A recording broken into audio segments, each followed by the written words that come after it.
Hi, Peter Wielhouwer here. Today we're going to be talking about representation in Congress. And this is going to be a presentation that's maybe a little bit more theoretical. It's not so much based upon studying the current Congress as it is thinking about what our expectations are for the people that we elect to office. How do we want them to represent us? How do they perceive their jobs? As we work our way through this, we're going to be thinking about four main types of representation. There are other theories about how representation works, but these are the four big ones that we hear a lot and turn out to be pretty important in terms of understanding the way people think about representation. The first major type is called being a delegate. Being a delegate means that the representatives themselves do exactly what the people want. If we think about the word representation as meaning the representative makes the constituent or the person who's represented present in the voting process, we can then think about the representative saying, what would my person do? What do my constituencies want? And then doing exactly that. So somebody who takes the mindset that their job is to be a delegate means that they're going to do exactly what the people want. And when we look at representatives, if we have this mindset, then we want them to do exactly what we would do if we were in their place. The second major type of representation is called being a trustee. In this case, the people may be speaking very loudly, but the representative, him or herself, does what he thinks is right, regardless of what the people want. So in this case, the trustee has access to maybe more complete information or understands things a little bit better. And so they don't focus on what the people want. They focus on what the right thing to do is.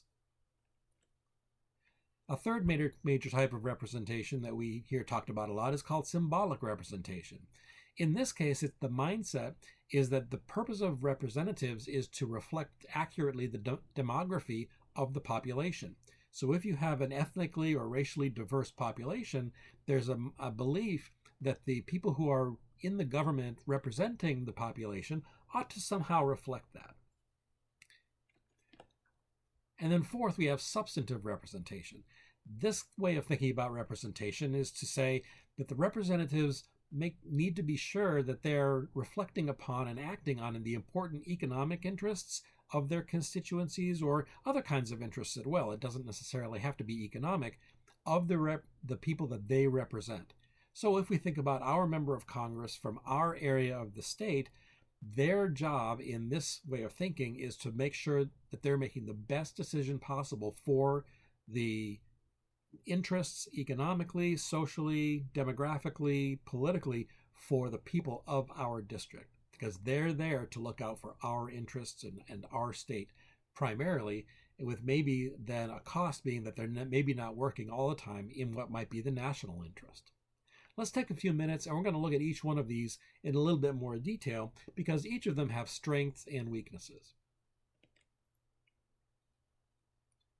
So looking first at the delegate mindset. In this case, what the way the process works is that the people communicate to the representatives how to decide in each situation, and then the representative does that. Think about a controversial piece of legislation, or maybe even a non-controversial piece of legislation. The people then tell the representative what to do. This is what we, the people, want, and then the representative votes accordingly on the bill. Maybe the people don't communicate that, and maybe the representative is dealing with something that perhaps is a little bit more obscure or that doesn't get a lot of publicity. In this case, the representative goes to try to figure out what the constituents want the representative to do and then does that. So this could be by taking a public opinion poll. It could be by going home and holding town hall meetings and so forth. In this case, the representatives are trying to figure out how they're supposed to vote based upon what the will of the constituencies are. There's a certain level of attractiveness of this approach because it makes us feel like we have control over our legislators. But there are also some problems. First of all, there's a lot of complex legislation in which the constituents don't know anything about the subject matter, or they don't care. Maybe it's a piece of legislation that's obscure and they just don't care about what the representative ought to do, in which case there's not very good guidance for the representative about how he or she ought to cast their vote. A second problem has to do with identifying what the will actually is of a diverse set of constituents. Let's say we're talking about a piece of abortion legislation, and in a typical district, you might have 40% of the people who are ambivalent about abortion, and then you have 30% who are very strongly opposed to abortion, 30% who are very strongly in favor of abortion rights. What's a representative to do? How can a representative actually identify what the will of the constituents are? This is a problem in the delegate approach. And then finally, we have a problem with the motivations and the will of the majority. So let's say that the representative decides that he or she is going to take a poll, find out what the majority of people want. What happens if the majority of people want something that's objectively bad or oppressive to one of the minority groups in the constituency or in the broader population? Should the representative do what the majority wants, even if it's bad? That's a problem if your mindset is our representatives have to do what we want them to do all the time. As we look at the trustee approach, in this mindset, the representative, again, is basing his or her decision on the best available information and his or her judgment about what's in the best interest of the constituents or the nation. Let's say, for example, that there's a very complex piece of legislation related to healthcare reform. The representative then has to be thinking about the best available information, what he or she knows that her constituencies don't know, and then make a decision based on that. The problem with this is that it basically sets the representative up to ignore the will of the constituents. Since in a representative democracy or a republic, the people's will is supposed to be reflected in the votes that are cast by our representatives, if we can basically be ignored, this is a real problem. We can still choose to vote out the people who don't represent us, but it is something that could create a problem when we're thinking about what our expectations are of our representatives. Moreover, if the representative doesn't have to listen to the people, it's possible that they could be influenced by some other entity. They might be influenced by powerful interest groups that have access to the representatives, or maybe the rich people in the district have more access to the representative than the poor people do, and they communicate more effectively, and so they can have more influence. The representative still gets to decide what he or she wants to do, but if you take out the people's will, then that opens the representative up to a lot of other influences. When we think about symbolic representation, this has two kind of underlying attractive elements to it. First of all, it does carry the assumption that representatives with a particular characteristic, say a representative who's a woman, or a representative who's African American or Latino, or a representative who's Asian American, or a representative from the LGBTQ community, there's this underlying assumption that if they share demographic characteristics, they're presumed that they're going to vote in a way that reflects the will and interests of the group that they look like. So that's kind of an underlying sense of it. And there's an element of this that makes a lot of sense. African American legislators, for example, have a better understanding, perhaps, of the effects of legislation on the African American community, and so might vote in concert with those interests. But this really is an assumption and has to be looked at on a case-by-case basis to figure out whether those members actually do reflect the will and interests of the group that they look like. The other thing that's attractive about this approach is that it has to do with the mindset of constituencies and the way that they perceive their representatives. When you have a representative who looks like you, the constituents with those characteristics perceive that the institution itself, the representation that occurs, is more legitimate.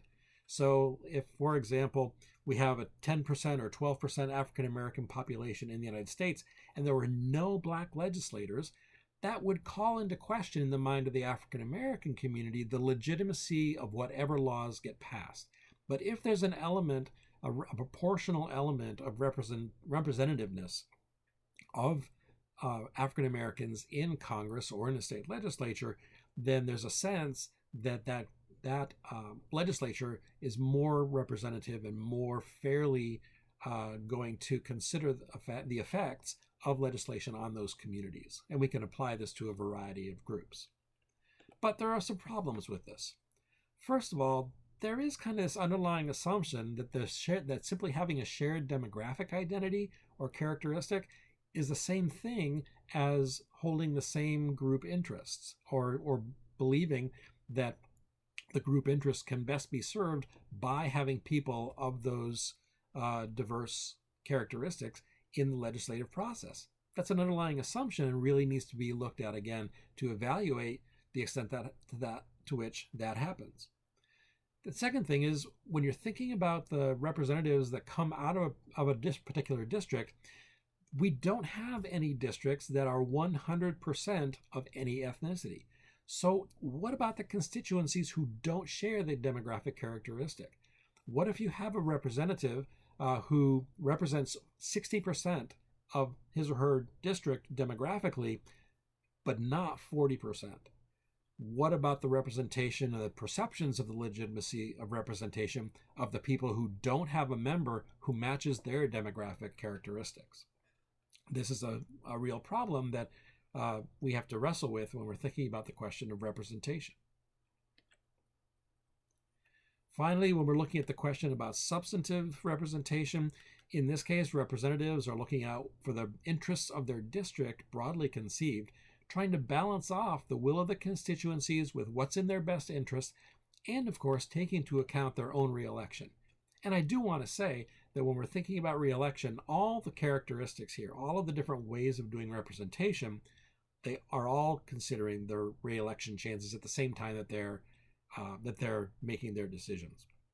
In this case, with regard to substantive representation, then the way the member is going to be voting is more closely tied to the good of the district, the interests, the industries, the economic and social impacts on their own interests, on their own district's interests.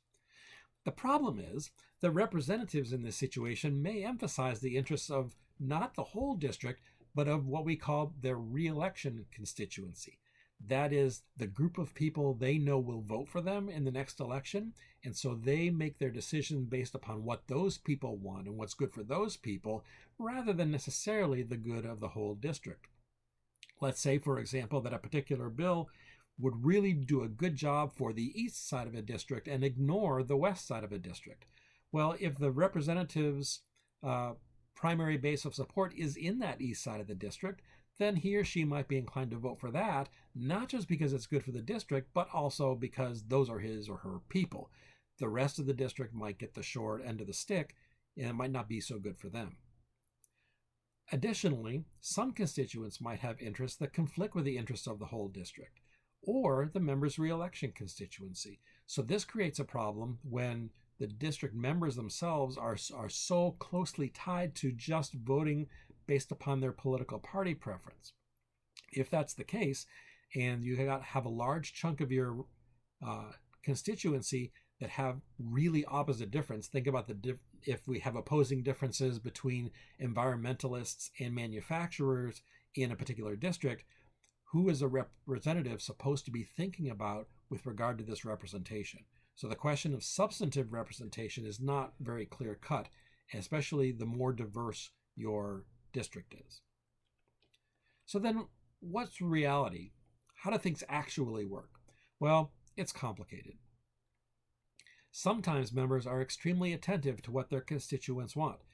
In fact, this is why the founders set up the House of Representatives to have elections every 2 years, because they wanted regular accountability for the representatives to the people.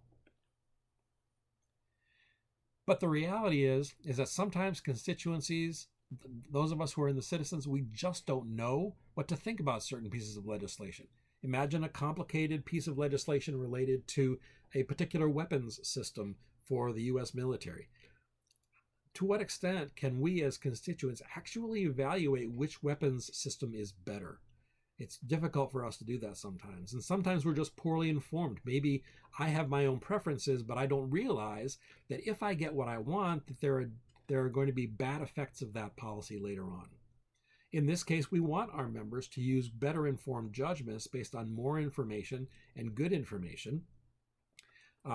even though that makes them perhaps susceptible to groups that sometimes have better access to us, to the representatives, than the constituents have.